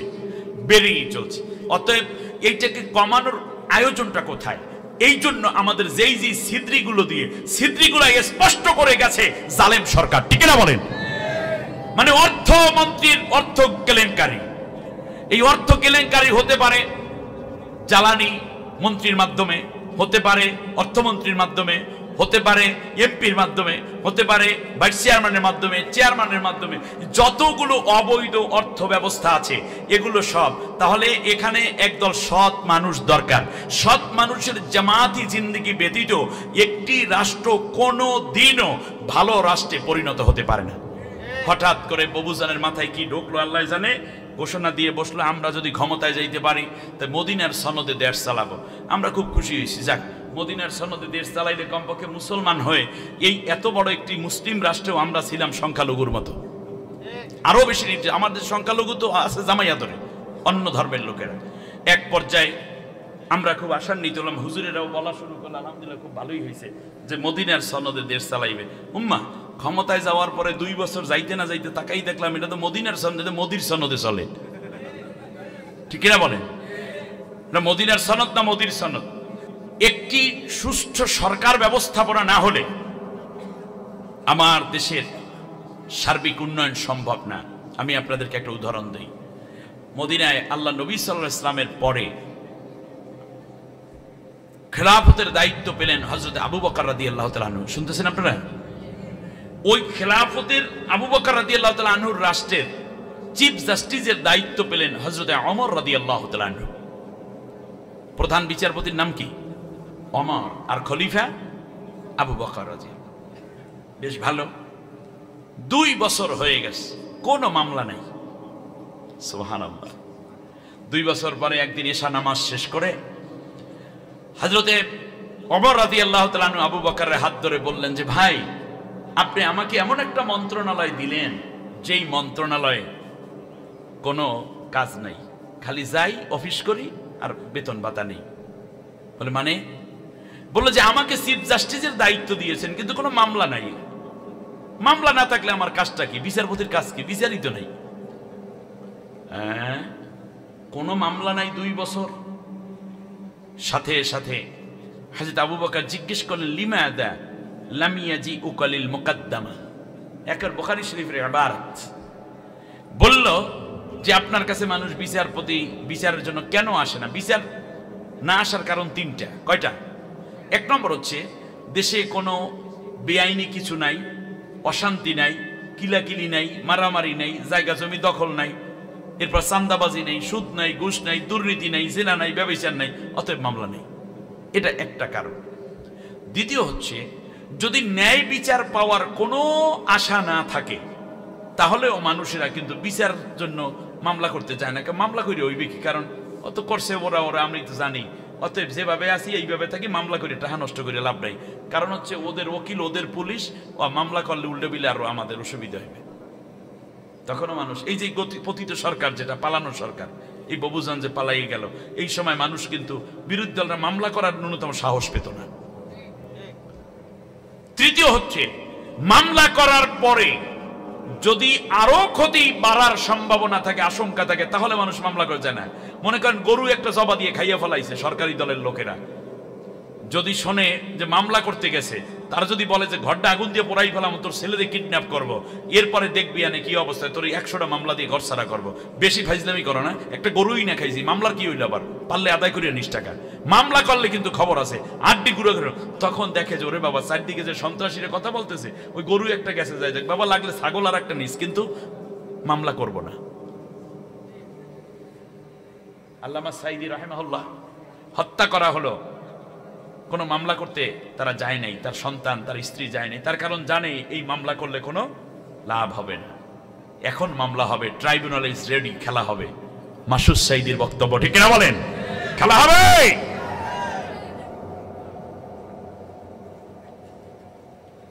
ভাইরা আমার, শেষ পর্যন্ত হযরত আবু আলী রাদিয়াল্লাহু আনহু, হযরত ওমর কি জবাব দিলেন দেখেন।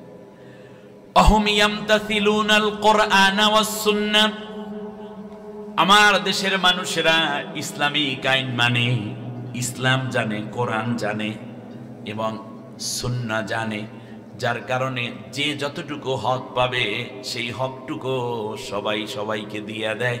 এই কারণে কেউ মারামারি করে না, ধরাধরি নাই, রক্তপাত নাই। আর মারামারি না থাকলে, অধিকার যখন মানুষ পেয়ে যায়, তখন কেউ মামলা করতেও আসে না। 2 বছরে একটা মামলাও নাই। আর আমাদের দেশের এই যে চিফ জাস্টিস যিনি, তিনি বললেন যে বাংলাদেশে যে মামলা এখন হাইকোর্টে জমা আছে, যদি প্রতিদিন 100 করে মামলা ও রায় দেওয়া হয়, তাতে আগামী 100 বছর লাগবে। আগামী 100 বছরে কি মামলা আরো হবে না? এর মানে হচ্ছে মামলা আছে, হাজার হাজার বছর কেটে যাবে, নিষ্পত্তি হবে না। অতএব বোঝা যায় একটি ইসলামিক রাষ্ট্রই কেবলমাত্র পারে মানুষের এই বড় চাহিদা পূরণ করতে। আমরা তো কত দল দেখলাম। এবারে আসি আমরা, এখন তাহলে কি করব আমরা? এই কথাটা বলে আমি আপনাদের কাছ থেকে আজকের মতো তাড়াতাড়ি বিদায় নিতে চাই ইনশাআল্লাহ। এবারে আসেন, আমরা কি করব? আমাদের করণীয়টা কি? আমাদের প্রথম করণীয় হচ্ছে আল্লাহর কথা, ওয়া'তাসিমু বিহাবলিল্লাহি জামিআ ওয়া লা তাফাররাকু। ঐক্যবদ্ধভাবে আল্লাহর দ্বীন ইসলামকে ধারণ করবে, সবাই ধরে রাখবে আল্লাহর রজ্জুকে, পরস্পরে বিচ্ছিন্ন। তুমি চরমনাই হতে পারো, খেলাফত হতে পারো, জামাত ইসলামী হতে পারো, বিএনপি হতে পারো, তুমি চরমনাই হতে পারো, আলিয়া হইতে পারো, কওমি হতে পারো, পাঁচকল্লি হতে পারো, লাম্বা হতে পারো, টুপি গোল হতে পারে, ফারা পাঞ্জাবি, পোল্ট্রিওয়ালা, জুব্বা, যাই হও না কেন, সবাই মিলে আমার রজ্জু মানে আমার কোরআনের বিধানকে শক্ত করে ধরবা। কোনো পার্থক্য মতবাদ এখানে আনবা না। এখন আল্লাহ সাবধান করছে, ওয়াযকুরু নি'মাতাল্লাহি ইয কুনতুম আ'দাআন ফাআল্লাফা বাইনা কুলুবিকুম। তোমরা পরস্পরে বিচ্ছিন্ন ছিলা, আমি আল্লাহ রব্বুল আলামিন একটা সময় এনে সবাইকে একটা আন্দোলনের মাধ্যমে বিজয় দিয়ে সবার মনগুলো এক জায়গায় করে দিয়েছি। এই আন্দোলনের পর দেখবেন জামাতের সাথে চরমনার দূরত্ব কমে গেছে, আলিয়ার সাথে কওমিদের দূরত্ব কমে গেছে, বিএনপির সাথে অন্যান্য ইসলামিক দলগুলোর দূরত্ব কমে গেছে, ঠিক কিনা বলেন? হ্যাঁ, কমছে কিনা? কমছে। এইবার আল্লাহ রাব্বুল আলামিন বলেন, শোনো, ফাসবাহতুম বিনি'মাতিহি ইখওয়ানা, এরপর আমি আল্লাহ তোমাদের সবাইকে ভাই ভাই বানাইয়া মহব্বত তৈরি করে দিয়েছি। সুবহানাল্লাহ। এখন কিন্তু আগের মতো আর কোনো বিভেদ নাই, কে কওমি, কে আলিয়া, কে পীর, কে মুরিদ, বুকের মধ্যে টানিয়ে আনন্দের চোটে ভাই আসেন, এখন আমরা একটা সুন্দর দেশ গর্ব, ঠিক কিনা বলেন? একটু মায়া মায়া লাগে না? একটু মায়া মায়া। আপনি দেখেন, আমি আলিয়ার ছাত্র, আমি কওমিতেও পড়ালেখা করেছি, কিন্তু আমাদের কওমি ভাইদের জন্য কত মায়া আমাদের। আবার জামাত ইসলামের জন্য এখন দেখেন, এই যে রেজাউল করিম আবরার বলেন, মামুনুল হক বলেন ভাই বলেন, তারপর দামাত বারাকাতুহুম, এরপরে আপনি শেখ আহমদুল্লাহ বলেন, এরা তো একেবারে কওমি ঘরানার সন্তানেরা। এরপরে যদি বলি এই যে কি জানো, হ্যাঁ, রফিকুল্লাহ আমাদের মাদানী, যে ছোট্ট ভাইটা, এরপরে হলো আরো কত, আপনারা দেখবেন এখন একত্রে ওঠা বসা চলাফেরা শুরু হয়েছে। তাই ফাআল্লাফা বাইনা কুলুবিকুম ফাআসবাহতুম বিনি'মাতিহি ইখওয়ানা। রমজান মাস আসতেছে, দেখবেন সব ইফতার মাহফিলে সবাই সবার জায়গায় গেছে, ঠিক না বলেন? বাস, তাহলে এইটা হয়ে গেছে। এরপর আল্লাহ বলেন, অকুনতুম আলা শাফা হুফরাতিম মিনান নারি ফাআনকাযাকুম মিনহা। শোনো দুনিয়ার ইমানদারেরা রে, তোমরা সবাই ছিলে এমন একটা আগুনের কুণ্ডলীর পারে, ধাক্কা মাইরে একের পর এক ফালাইয়া দেওয়ার উপক্রম হয়েছিল। সরমনাই হুজুরেরও চেয়ার দিয়া পিড়াইয়া ঠোঁট ভাঙ্গে, বাঁচানোর জন্য মাইটা দেছে না মারার জন্য? মারার জন্য। জামাত ইসলামী কেউ মারছে, শিবির কেউ মারে, বিএনপিরও মারে, ছাত্র দলেরও মারে, ছাত্র শিবির কেউ মারে, সবাই মার খাইতে খাইতে খাইতে খাইতে এমন একটা অবস্থায় হয়ে গেছো।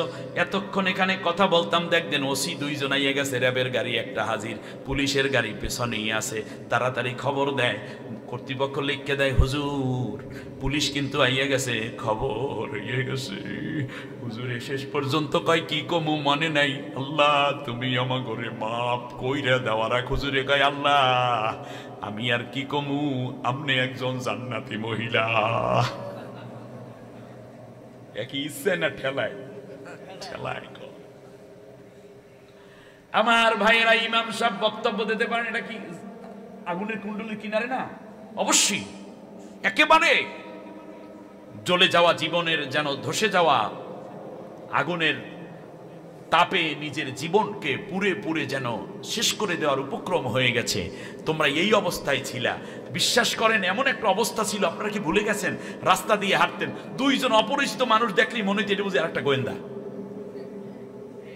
রাস্তা দিয়ে যাচ্ছি, পুলিশ মানে লাঠি দিয়া থামাইছে, সাথে সাথে জিজ্ঞেস করে আপনার নাম কি? এই ইউটিউবের ওয়াজ আছে? জি আছে, সার্চ দেন। এই নাম কইতে চাই না। আবার মুসলমানেরা তার ঘরের নাম রাখা শুরু করছে বাচ্চাদের, নাম পল্টু, নাম ছোটন, নাম লিটন, নাম এই, নাম ওই। এর মানেই হচ্ছে এই যে মুসলমান নাম রাখলে যদি আবার ঝামেলা হয়, ইসলামী সংগঠন করে, ইসলামিক ফাউন্ডেশন করে, কিন্তু এরপরে দেখছেন নাম রাখছে অন্যান্য নামের। স্কুলগুলোর, মাদ্রাসাগুলোর নাম স্কুল মার্কা হইয়া যাওয়া শুরু হয়েছে। ভুলে গেছেন আপনারা মনে এই কথাগুলো? ভুলে গেছেন? আপনার মেয়েটি ইজ্জত নিয়ে ঘরে ফেলবে, এই নিশ্চয়তা আপনার ছিল না। এমন কি কলেজে পরে ছেলেটা দাঁড়িয়ে রাখতে চায়, বাবাই কয় বাবা দরকার নাই, পরে রাখিস, ঠিক না? ইউনিভার্সিটিতে পরে মেয়েটা বোরকা পড়তে চায়, বলে যে না বাবা পরে পড়িস, আরো পরে বিয়ে শাদী দিয়ে এলো, এর আগে পড়িস না, কারণ তোর ছাত্রী সংস্থার কথা অথবা মৌলবাদী কইয়ে হল থেকে বাইর করবে, এরপর পিড়াইবে। একটা ছোট্ট চৌকিদারি চাকরির জন্য 14 গোষ্ঠী আওয়ামী লীগ কিনা তা দেখতো, এরপর ঘুষ খাইতে পাও। অকুনতুম আলা শাফা হুফরাতিম মিনান নার। আল্লাহ বললেন এই অবস্থা থেকে আমি ফাআনকাযাকুম মিনহা, আমি আল্লাহ তোমাদেরকে বাঁচাইয়া দিছি। এত সুন্দর করে আমার কথা বললাম, যাদের চিন্তা করো। অতএব আল্লাহ তাআলা বলতেছেন যে তোমরা যেন এইরকম না হয়ে যাও, ভুলে যেন না। আমার মনে হয় বিএনপি কিছু কিছু কথা ভুলে যাওয়া শুরু করছে, সরমনাই হুজুরেও দেখলাম কিছু কিছু কথা ভুলে যাওয়া শুরু করছে কিনা। কারণ 5 আগস্ট নিয়ে তার আজকের একটা বক্তব্য খুব ভাইরাল হয়েছে, সেখানে সে বলছে যে কেউ ছিল না, কেবলমাত্র জামাতও ছিল না, বিএনপির কেউ তেমন উল্লেখযোগ্য ছিল না, আমরা জাপাই পড়ছি। হুজুর আপনার জাপানি আপনি দেখলেন, কিন্তু সমন্বয়কদের মধ্যে ম্যাক্সিমাম ছাত্র শিবিরের নেতৃবৃন্দ আছে। এখানে যদি সরাসরি শিবিরের মূল নেতা যায়, জামাতের মূল নেতা যায়, তাহলে আন্দোলন হইয়া যায়, ছাত্রদের থাকে না, বৈষম্য বিরোধী থাকে না। এটা জামাত বিএনপির একটা নাশকতা কইয়া সমানে বিরাস ফায়ার করে সব শেষ করে দিত, ঠিক কিনা বলেন? আপনারা কিছু কয় নাই কারণ আপনি পীরসাব মানুষ, এই জন্য কয় নাই, অথবা আপনারে কোনো ব্যাপার ওরা মনে করে না, এই জন্য কয় নাই। আপনারা যদি ব্যাপার মনে করতো তাহলে আপনারাও ছাড়তো না। দেখেন না মাঝে মাঝে ধৈর্য আবার একটু একটু করে ছাইড়ে দেয়। যাই হোক, এরপরে আপনি আসেন, আল্লাহ রাব্বুল আলামিন বলছেন, শোনো আরেকটা কথা আছে, সেটা হচ্ছে তোমরা একটা কাজ কইরো। প্রত্যেক রাষ্ট্রের মধ্যেই একটা দল থাকে বিভিন্ন কায়দার, তার মধ্যে একটা দল থাকে একটু আগানো, ইসলাম প্রতিষ্ঠার জন্য যেই দলটা বড় সেই দলকে তোমরা সমর্থন দিয়া তাড়াতাড়ি ইসলামী হুকুমত প্রতিষ্ঠা করাইও। যার যার অবস্থান থেকে হইলেও সমর্থন দাও। তুমি বিএনপি করো, তুমি অমুক দল করো, তুমি এদের কি বলে চরমনাই করো, তুমি হেফাজত ইসলাম করো, তুমি খেলাফত মজলিস করো, যাই করো না কেন, ফাত্তাবিউ সিওয়াদাল আযম ফাইন্নাহু মান সাজ্জা ফিন্নার। যেই দলটি ইসলামী হুকুমত প্রতিষ্ঠার জন্য আগাইয়া গেছে, ডাক্তার আছে, ইঞ্জিনিয়ার আছে, ওদের মধ্যে পুলিশ আছে, ডিসি আছে, এসপি হইতে পারে, এমপি হইতে পারে, মেম্বার হইতে পারে, চেয়ারম্যান হইতে পারে, এমনকি তাদের দলের মধ্য থেকে দেখো ব্যারিস্টার আছে, উকিল আছে, ওই বিদেশেও বহু লোক আছে যারা বড় বড় ব্যাংক চালাইতে পারবে, যারা এদেশের অর্থনীতিকে ডেভেলপ করতে পারবে, তাদের হাসপাতাল আছে, এইরকম ফার্মেসি চালাইতে, ঔষধ কোম্পানিও আছে, গাড়ির ড্রাইভার হইতে শুরু করিয়া একেবারে রকেট পর্যন্ত সব জায়গায় তারা বসতে পারে।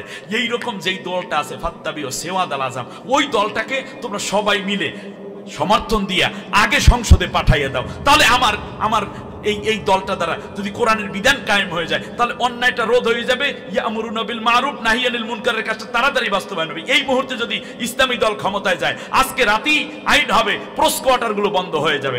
বাংলাদেশে প্রায় 1 লাখের উপরে নারীকে লাইসেন্স দেয়া হয়েছে রাত্রে কিংবা দিনে অন্যের সাথে সময় কাটাইয়া দিয়ে অন্য পুরুষের সাথে 100, 200, 500 টাকার বিনিময় তারা এই কাজ করতে পারবে। তাহলে আজকে রাতে কমপক্ষে 1 লক্ষ নারী 2 লক্ষ পুরুষের চরিত্র নষ্ট করতো, আর নিজের আছে 1 লাখ, মোট 3 লাখ মানুষের চরিত্র নষ্ট হতো আজকে যদি ইসলামী হুকুমত কায়েম হয়, তাহলে 3 লক্ষ মানুষ জিনা থেকে বেঁচে যাবে। যেই দলটা দ্বারা তাড়াতাড়ি সম্ভব ওইটারে সমর্থন দিয়ে দে। অর্ডার করতেছেন আমিন আর রাসূলুল্লাহ, রাসূলুল্লাহ আদেশ করতেছেন আমাদেরকে, ঠিক আছে কিনা? আজকে যদি এখন ইসলামী হুকুমত প্রতিষ্ঠিত হয়, তাহলে আজকে রাতে যত মদের দোকান আছে, বার আছে, সবগুলো বন্ধ। কমপক্ষে 5 লাখ মানুষ আজকে রাইতে মদ খাইতো, নারী পুরুষ সব মদ খাওয়া বন্ধ হয়ে যাবে। আগে তো আইনটা বাস্তবায়ন করতে হবে, ঠিক না? এই জন্য দরকার ক্ষমতা। এই জন্য নবীজি বলছেন, রব্বি আদখিলনি মুদখালা সিদকে ওয়া আখরিজনি মুখরাজা সিদিক ওয়াজআলনি মিন লাদুনকা সুলতানান নাসির। আল্লাহ তুমি আমাকে রাষ্ট্র ক্ষমতা দাও, তাহলে আমি কোরআনের আইনটা বাস্তবায়ন করিয়া একটা সোনার মদিনা বানাই দেব। সুবহানাল্লাহ বলেন।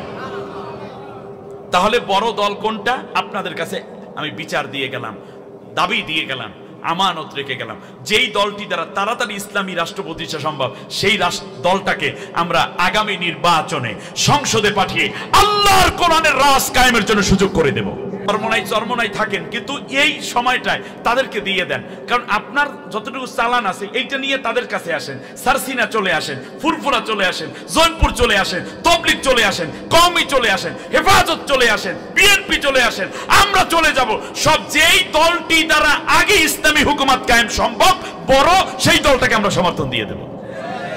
এবার আল্লাহ তাআলা অন্য আয়াতে বলছেন, অনুরিদু আন্নামুন্না আলাল্লাযীনা ইসতুদঈফু ফিল আরদ ونجعلهم أئمة ونجعلهم الوارثين ونمكن لهم في الأرض ونري فرعون وهامان وجنودهما منهم ما كانوا يحذرون।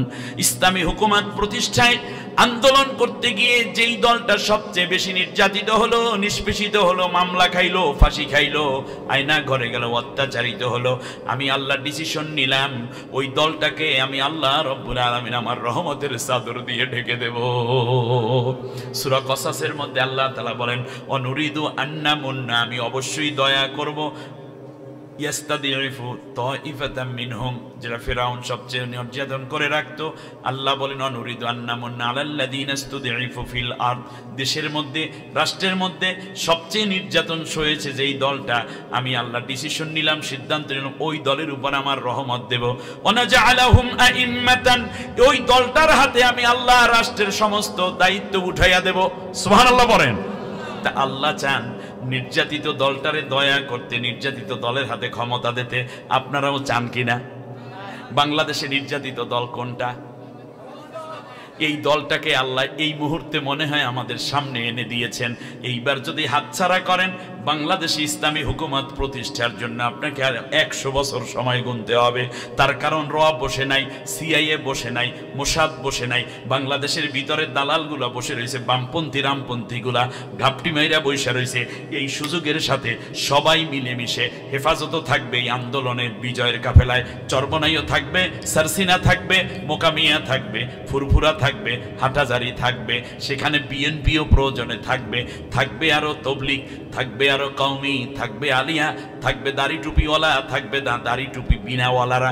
সবাই মিলে থাকি একটা রাষ্ট্রের মধ্যে, একবারের জন্য আল্লাহর কোরআনের রাষ্ট্র একটু কায়েম করাইয়া দেয়। তার কারণ ওরা নির্যাতিত, আল্লাহর দয়া পড়ছে, ওরা নির্যাতিত, আল্লাহ চান ওদের হাতে ক্ষমতা উঠাই দিতে। আপনারা চান কিনা? কে কে চান হাত উঁচু করেন।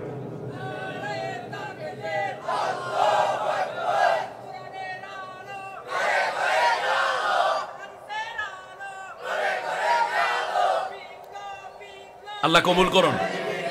আমি বলছি না এই দলটাই, তবে যেই দলটি দ্বারা তাড়াতাড়ি সম্ভব সেই দলটির কথা নবীজি বলেছেন, সেওয়াদ আল্লাহ আযম। আমরা চেষ্টা করব ইনশাআল্লাহ। এরপর আল্লাহ বলছেন অনুমাক্কিনা লাহুম ফিল আরদ, এবং তাদেরকে আমি আল্লাহ শক্তিশালী করে দেব। শক্তি একটু বাড়ছে না? কথা কেন শক্তি বাড়ছে কিনা? 5 আগস্টের 5 আগস্ট রাতের বেলায়ও তো ঘরে ঘুমাইতে পারে নাই জেলা আমির, উপজেলা আমির, এলাকার স্থানীয় লোকজন, নেতৃবৃন্দ। আর এখন টিওনো ফোন দেয়, স্যার আসসালামু আলাইকুম। জি জি স্যার, একটা জরুরি কথা ছিল, আপনি আসবেন নাকি? আমি আসবো স্যার। শক্তি হচ্ছে কিনা? এরপর আল্লাহ বলছেন ওয়ানাজআলাহুমুল ওয়ারিসিন, এরপর আমি আল্লাহ তাআলা এই পতিত জালেম সরকারের পরবর্তীতে তাদেরকে আমি আল্লাহ রাষ্ট্রের ওয়ারিস বানাই দেব। সুবহানাল্লাহ বলেন।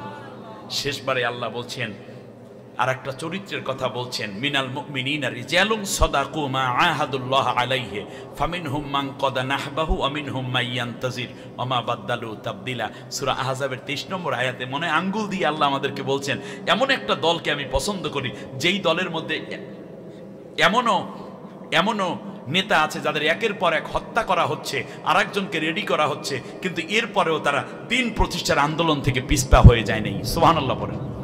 অতএব আসুন না, যদি একটা ইসলামী রাষ্ট্র হয়, আপনি না হয় জীবনে 100 জনকে নামাজের দাওয়াত দিয়ে নামাজি বানাইবেন, আর ইসলামী রাষ্ট্র হইলে এক রাতের মধ্যে বাংলাদেশের 18 কোটি মানুষ নামাজি হয়ে যায়, কোনটা ভালো? অতএব আমরা পার্সোনাল দাওয়াত দিতে থাকবো ওয়াজের মাধ্যমে, খানকার মাধ্যমে, তবলিগের মাধ্যমে, কিন্তু ইসলামের রাষ্ট্র কায়েম করে যে বৃহৎ স্বার্থ যেটা পাওয়া যায় সেইটাও আমরা অবশ্যই অংশগ্রহণ করব। অতএব ভালো কাজের আদেশ, খারাপ কাজের নির্দেশ এবং ইসলামী সংগঠনকে বিজয়ের জন্য যে টপিক দেয়া হয়েছিল আমি চেষ্টা করেছি এটার উপর কথা বলতে। আর বাকি কথা পরে হবে, রাত অনেক হয়ে যাওয়ার কারণে আজকে এখানেই থামলাম। আল্লাহ তাআলা আমাদের সবাইকে কবুল করুন। বিশেষ করে আজকে একজন মুসলিম আমাদের সাথে মুনাজাতে শামিল হবে, আমার বিশ্বাস আজকের দোয়া কবুল হয়ে যাবে। যার যে মনের কষ্ট আছে আল্লাহর কাছে বলুন, যার যে মনের আবেগ আছে আল্লাহ তাআলার কাছে বলুন। দাঁড়ানো ভাইরা বসে পড়ুন এবং বসে আপনারা নামাজের সূরাতে হাঁটু ভাঁজ করে একবার আলহামদু সূরা, 3 বার সূরা ইখলাস পড়ুন।